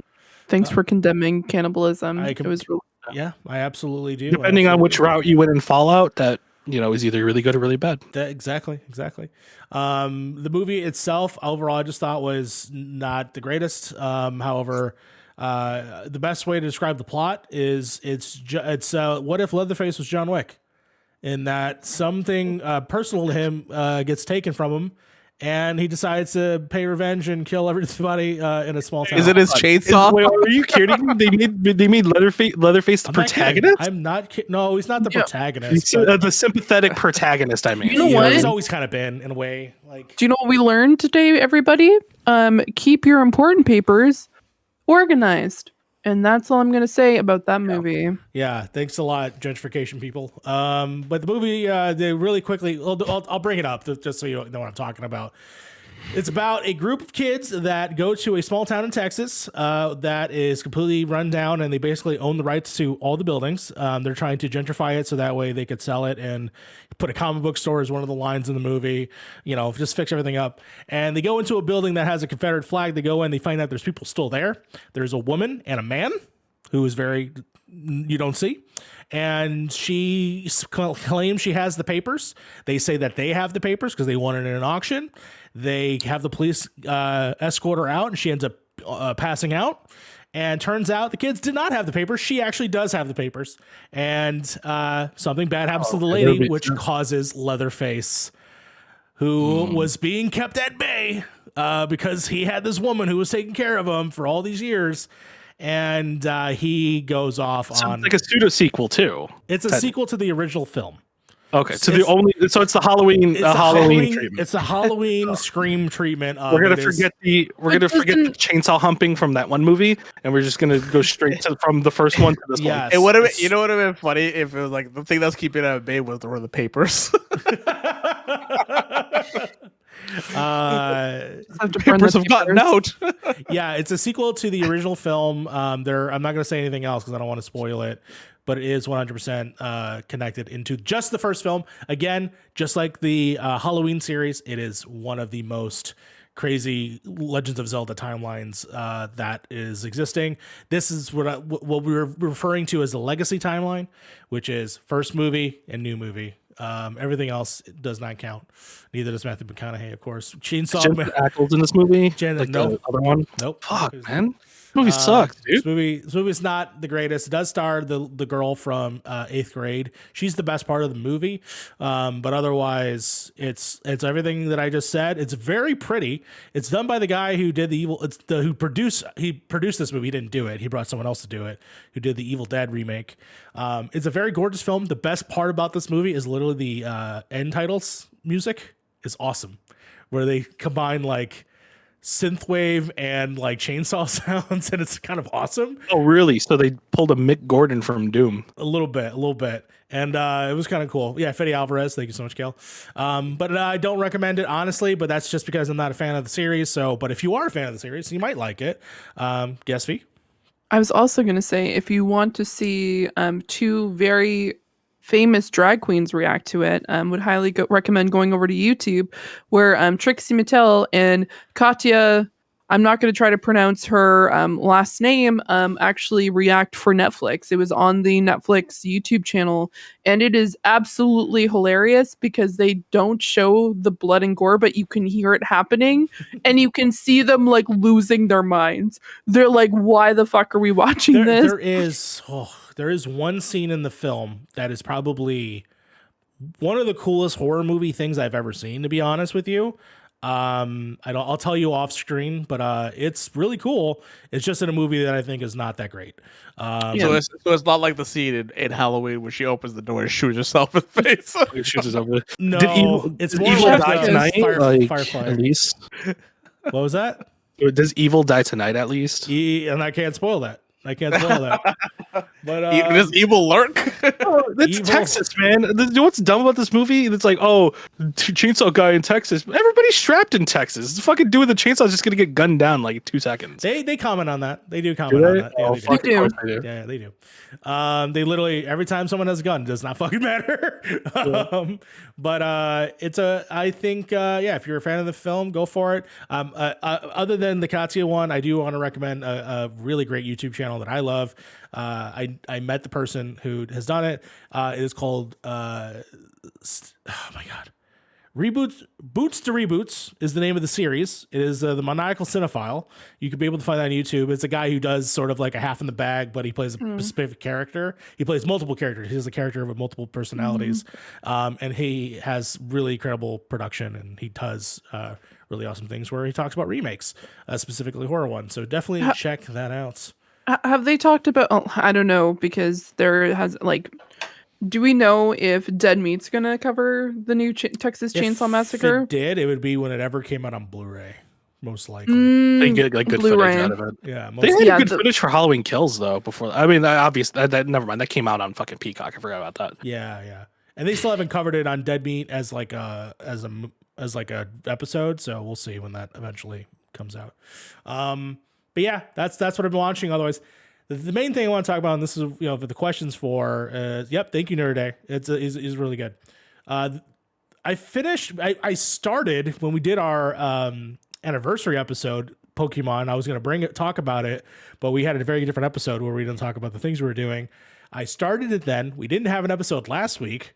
And this week, I finished the game. So I finished the main story of Pokemon Legends Arceus, which is the new Pokemon game where it's sort of breaking a little bit from the mold. Has a little bit of Breath of the Wild here, but it has sort of like a, I don't want to say Dark Souls, so I'll say like Monster Hunter-y, like dodging in terms of like watching out for the giant ass monsters. There are a bunch of new interesting mechanics right now that are very interesting, and what I hope is going to be the staple for future Pokemon games in a lot of ways. There's so many not life-changing, but like sort of like ease of use of new changes that they've created that has made the series so more accessible. And I'm very much excited for the future of the series. There is a Pokemon thing happening on Sunday. I'm excited to see if they do add more stuff to the game. But ultimately, I'm going to go ahead and spoil the beginning of the game, if you don't mind, because it's weird. It's weird. You're weird. So, spoiler. So I'm giving you chat a second to mute us for 10 seconds if you care. But the beginning of Pokemon Legends, you are a character from today who gets traveled back into the past. And you're given a cell phone by a mysterious Pokemon. And you live in a world where obviously Pokemon as we know it goes to a place where Pokemon is not the way that it is. And that's the story. It's literally the Alice in Wonderland meets Wizard of Oz meets Page Master meets it's all those stories that I love. And they're fucking doing it in a Pokemon game. And I'm like, what the fuck? My character looks like the protagonist of Persona 4. So I'm so happy. I have like the suit and the grayed out hair. It is the Abomaphone of the Pokemon universe. That is right, Kale. That's the beginning of the story. The story overall is just like non-consequential, other than the fact that that's the plot. That is the plot of the game, is you are a Pokemon. You're a kid who fell into this world that is a multiverse version of the Sinnoh region. And you get to meet grandfather characters of characters that are in that universe. But other than that, like I said, I just want to talk about the gameplay. The gameplay is a lot of fun in terms of like being able to sneak around and there's a lot of stealth aspects to it where you're trying to capture these Pokemon. And what is Harv smiling at? What are you laughing at? He sent me a gift called "Don't Be Upsetty, Eat Some Spaghetti." What the fuck? Said he eats some spaghetti, bro. Please put that in control room. I want to see that. And it moves. It's very unsettling. Very unsettling. He eats some spaghetti. I actually don't like it. I actually legit don't like it that much. There's only like 250 Pokemon, I think, in this game. There's a few legendaries. There's no Charizard, there's no Blastoids, there's no Venusaur. This is the first one. They're just kind of like picking and choosing which Pokemon are going to be in there, right? They picked from multiple generations for the beginning starters, but I'm saying specifically in the game, those characters are not in it at all. So so none of the 150 then? I'm distracted about this. Don't be upset. Eat some spaghetti again. Yes. Left Star in the chat asked me, how quickly can you summon mounts in Arceus? So the mounts are replacing the HMs. So cut, surf, fly, that is all gone. It is only when you do when you complete an area, you meet a creature that is going to be your friend that does a specific task for you. You can summon them at any time. And you do that through every level. So you will basically progress as you progress the story, you will get a mount for a new thing. The very first one is so I can walk faster, I can ride a deer to, eventually you'll be able to fly, right? Of course, after all, there's an interesting thing with time displacement. It's Frank's favorite story trope of time travel stuff. But There's so much time stuff. It's the easiest way to like unfuck your universe. It's literally the easiest way to like unwrite all the bad shit you guys. You don't understand. Isekais have been plaguing anime for too long, and now they are currently plaguing the gaming scene. So yes, because there was a video. Sorry. No. Mine was just a joke. Go. I was gonna say there's a Final Fantasy thing. There's a theory out there that this game coming out called Strangers in Paradise. You guys have seen this game. So the whole story of Final Fantasy 1 is that you go back in time to go beat Chaos. Like that's Final Fantasy 1. You beat Chaos, but then he takes you back in time and you have to go defeat Chaos before he turned into Chaos. Apparently, the theory that's going out is that the characters in Final Fantasy 1 are way in the future. This is why they have the phones and stuff like that. They're way in the future, and they're coming back to kill Chaos. The problem is when they try to kill Chaos, the multiverse of Final Fantasy starts happening, and you start going to other Final Fantasy worlds. Oh, that's kind of cool. So you go to like a Final Fantasy 9 dungeon, you go to a Final Fantasy 14 dungeon, a Final Fantasy 11 dungeon, and so on and so forth. It's kind of cool. Not gonna lie. It is cool. Like it is awesome, but I'm like, it's a little weird. It's a little weird, but it's a good way to connect all the Final Fantasies. Like this, I think this Strangers of Paradise is going to connect the Final Fantasies kind of together in a tangential way, but not in a direct way. I don't know why. Like during that whole time you were talking, I was imagining that one meme of that dude just like at a party with the solo cup, just like yelling into this girl's ear. Yeah. Just like it's Strangers of Paradise. You go back in time and kill Chaos. But there's a theory out there that he. No, but like, because like there was a video. What's going on there? There's a video that came that came out, and like it showed some of the dungeons and stuff like that. And then one of the dungeons is an exact replica of Final Fantasy XI's Tower of Delphi, and I'm just like, what? And you're fighting Capricious Cassie there too. It's so weird.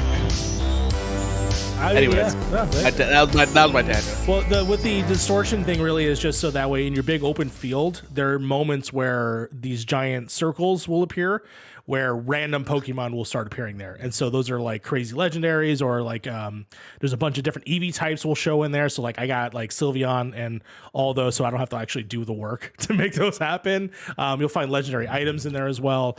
I do enjoy the way that they handle items in the game, like getting specifically stones and stuff like that. It's all through helping other players in the world. So for instance, if you were playing a game and you died, right, you accidentally hit your mount where you're flying and then you fucking fall from the sky and hit the ground and die. I've done that multiple times now.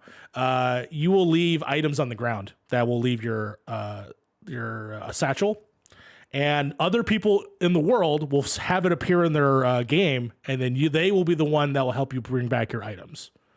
Oh, it's kind of like a Death Stranding mechanic. Kind of like a Death Stranding mechanic. And what I like about that is that you are rewarded for doing so. And so by doing so, you gather points that you can use at a store that's a lady that's like, buy these different stones. And what I really like is, you know how in Pokemon, there will be characters that you can only evolve when you transfer them from one person to another?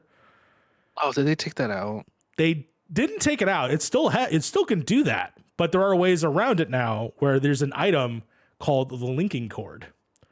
Oh. And it's straight up the linking cord from the original Pokemon, Game Boy days. Oh, so the Game Boy Link cable. It's the link cable. So you can actually plug that. You just basically buy that item, hand it to, let's say, Hunter, and then he will now evolve into Gengar if you wanted to. So that is like that. I don't know if I like that. But they give it to you both ways, and I think that's cool. The other thing is you can obviously find Gengar in the world. There are giant monster versions of Pokemon 2 that are harder to fight or catch. The higher level you are in terms of your research, the whole goal of the game is to collect all the Pokemon. That is the number one goal, other than completing the main story. And while you're doing that, you're doing these research things. So it's like collect 25 Bidoofs, or watch Bidoof hit bite 20 times, or feed them food, or catch them at night, but there are different tasks for different Pokemon. There's also requests from different people.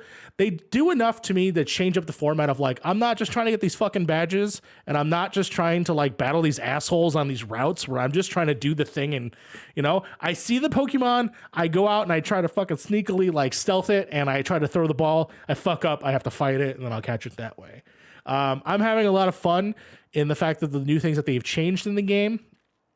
At the same time, it's not the most aesthetically pleasing. It's not Breath of the Wild, like not even close. At the same time, I'm still having my fun and being able to just have that fun experience of like, ooh, there's an Onyx over there, and he's he's doing his thing, and maybe if I sneak up behind here and throw a ball. I love that there's an item called Heavy Balls. Which of course I made the joke immediately on Twitter, which of course is if you throw it, there's no distance. It's like you have to be really close in order to throw it. So where heavy balls were they weren't in the game before. I don't think these were, but basically and then there's leaden balls, which are just heavy balls were in the game. I don't honestly remember. I don't know why you would do it though, because it doesn't make sense mechanically. Yeah, what is it? Goes like regular ball. I mean, Mario, this is also, these games came in the 1980s or 90s. They wouldn't really have that mechanic in the game. But it doesn't make the concept of having a heavy ball doesn't make sense then in any other the heavy ball would just be another iteration of the Pokeball. It just gives you better chance. All the Pokeballs were in the original Pokemon games were just better percentage chances. No, understandable. It's just that I feel like they're mechanically this would only been 25 years. I know. This would only. Oh yeah, I forgot. The heavy ball's been a staple. Pokemon. I had to double check because I was like, you were making me think about it. I was like, wait, hold on. Which game was it? I'm just curious. Second one. Was it the second one? Gold Silver. It's been around for a while. That's why I'm like, you're making me question myself. I was like, heavy balls have been around for a long time. What are you talking about? Well, then they give them an actual mechanic that makes sense, right? Yeah. You can't throw them. That's what I mean. Yeah. Back then, they didn't have this distant mechanic, right? So you couldn't really do anything like that. No, I think it was like Pokeball into Heavy Ball into Great Ball into Ultra Ball. I think it was. No, there's a ball in the middle. Great ball. There's a ball in the middle. There's a Great Ball. There's a Super Ball. There's so many balls. There's balls everywhere. Great Ball, Ultra Ball, Master Ball, and then they did all those other iteration balls. Yeah. Mega Ball. I'm done talking about balls. This is a good entry in the Pokemon games. Is it different enough for everyone to try it? It will vary depending on the person, but I'm having a lot of fun and I'm excited for them to add more things to the world in terms of events and or Pokemon. And I'm very curious how the story ends because I beat the main story. Obviously, you don't go back to your time right away. I assume that's because you have to collect all the Pokemon. I'm very curious how the story, like, do I just stay here? Like, what happens? So we'll see how it all shakes out at the end of the day as I complete my Pokédex. I need more changes. The main, I mean, I do love also the one thing is there's no boss, there's no like Final Four or bad, the changes that I mean is like I want more battle changes. Yeah, but I don't think we'll ever get. But here's the thing, guys, and I want to make sure I preface this. And the same thing for Star Wars. These are things that are made for kids. They're not.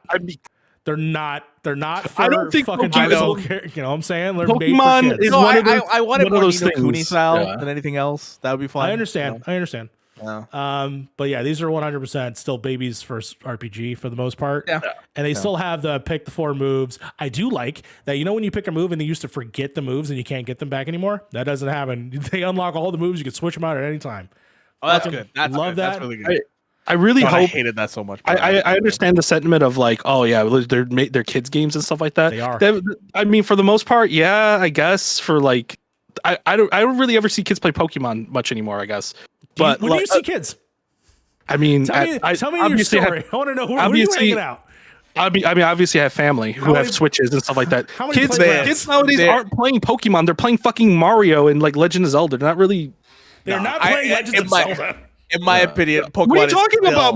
My little cousin plays Legend of Zelda all the time on the Switch. I understand your cousin is, but they're like the first thing they're gonna be like, yeah, I need to solve all the. I mean, Breath of the Wild is probably a little bit different because you can do whatever the fuck you want in that game. But I don't know. Here's the thing. Stretch. I think go on about it. Pokemon should be a little bit harder, and then if you want to make the kids version of it super easy, like the old school days, so that's what the Let's Go series is. So basically, it's just Pokemon for kids. To combat that in this game, those big monsters like the bigger ones, they are level like 50 off the bat. So if you started the game, I saw the laser eyes. The laser eyes of like fucking Snorlax just fucking destroyed you. Yeah, they'll fuck you up. That was good. So yeah, they do have those in the world. Like you can't hit them right away, but if you want to try, you can. I love that. No, I still 100% agree that this is still a kids game. From its core, is still a kids game because that's your demographic. Your kids are your demographic. My argument to it is, for the most part, people who are really playing Pokemon these days, like really playing Pokemon, are you talking about like the hardcore people? I'm just talking about people in general. Just like the people who are going out buying old games or just buying the games day one are people probably in their mid 20s, late 30s at this point. But the game is still. But the thing is, like when the Pokemon company makes a Pokemon game, they're gearing towards kids. They're not gearing towards us. I see. It doesn't matter who's playing them. They're still gearing it towards kids. Yeah, and I really do wonder. I really would love to see a statistic of like how many kids are actually playing Pokemon compared to how it was when we were kids. Because what made Pokemon fun for us was like, hey, I have a Pokédex, you have a Pokédex. There's like that almost like augmented reality type deal where like you can also play in real life as well. With changes like Mario was saying was like, well, you don't really have to trade with other people to like get certain Pokemon or something like that. I really do wonder how much of that social interaction is actually happening nowadays that made Pokemon fun for us, right?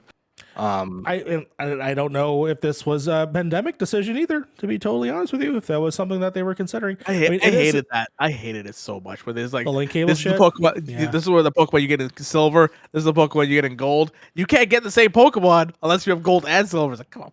There was always a way around it. Yes, there was. Because I got all 750 Pokemon in X and Y. That did not touch a single other 3DS at the time. You do wonder trades? You could do online trades. You do an online trade. That's trading still. You can't just get it naturally in the game. Yeah, that's what Harv's saying. That's what I'm saying. Like I want to get all gold and silver in just gold.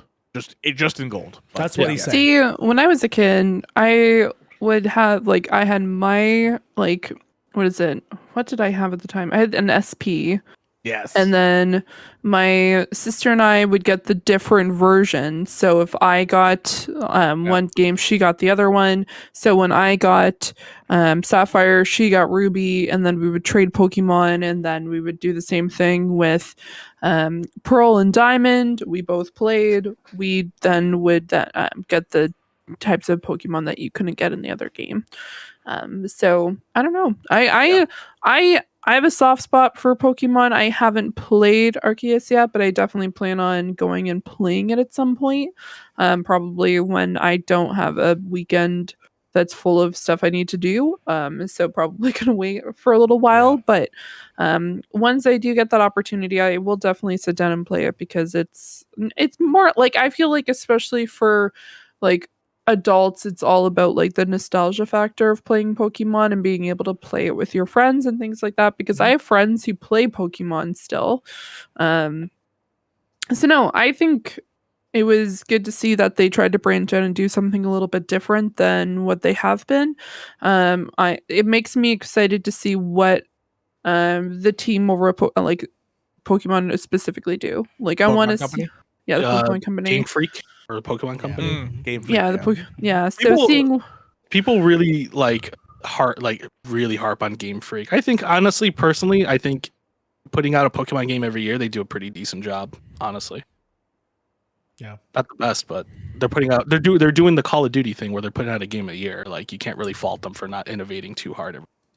I mean, they did with this game, and I feel like this is a move in the right direction because I feel like if they changed everything overnight, people would get even more upset because they're like, this isn't the Pokemon game I know and love. But like doing kind of like the transition between the standard Pokemon to something maybe even more like open world and more like something different and something more that we've been wanting to see with the Pokemon franchise. We might see it in the future because of this move in a different direction. Yeah. Mario, I'm not on. I was gonna say I fixed it. I don't know what happened. There we go. Don't know what happened. I fixed it though. All right, cool. Yeah. So if nobody wants to ask me anything else, that is the Pokemon Arceus game. I do agree. Lovestar did say in the chat that this is Legends to it. It's not the mainline Pokemon game. It is its own series. So if they can totally go about it in two different ways, I think we'd be better for it, to be totally honest. So do you guys think we're gonna get like a Sword Shield, but like next year? Oh yeah, 100%. Yeah, we'll probably get another Pokemon game for sure. Do you think it's gonna be alternating then, like Sword Shield next year, and then Arceus, like an Arceus style, the year after, and then just kind of rotate them? I think they might take a year off, but I don't know. We'll see. I wonder if the Let's Go line sold really well, and I wonder if they're going to do more with that like kind of very oversimplified version of Pokemon. Dude, you give me Let's Go. I think it was like the rumor was like Togepi and Pichu, I think it was something like that. Where you give me the Johto League, I'm fucking buying it 100%. That's nostalgia for me right there. Right? The gold and silver 2 games in one. Yeah, gold and silver was my fucking jam. I loved red and blue and gold and silver. Like that's where I stopped playing Pokemon. Is after those. I love how Pokemon has just kind of gotten away with just keep remaking the same games over and over again. Yeah, because everybody's got generations, man. Everybody's got generations, right? Nostalgia, my friend. Yeah. There's people that are growing up now that just love X and Y, and when that shit comes out again, people are gonna be going crazy for it. I will tell you, I don't think anybody loves X and Y. I tried to sell it at GameStop like the other day, and it was like $10. I was like, "You can." GameStop. I will say. Yeah, GameStop will fuck you up anyway. I remember at a time silver was like $60. I'm not giving you shit for that. It has all 750 Pokemon in that game on there. Nobody gives a fuck. I do. Pokemon is actually my favorite one coming back to the series in a long time. Oh, yeah. But yeah, that's Pokemon.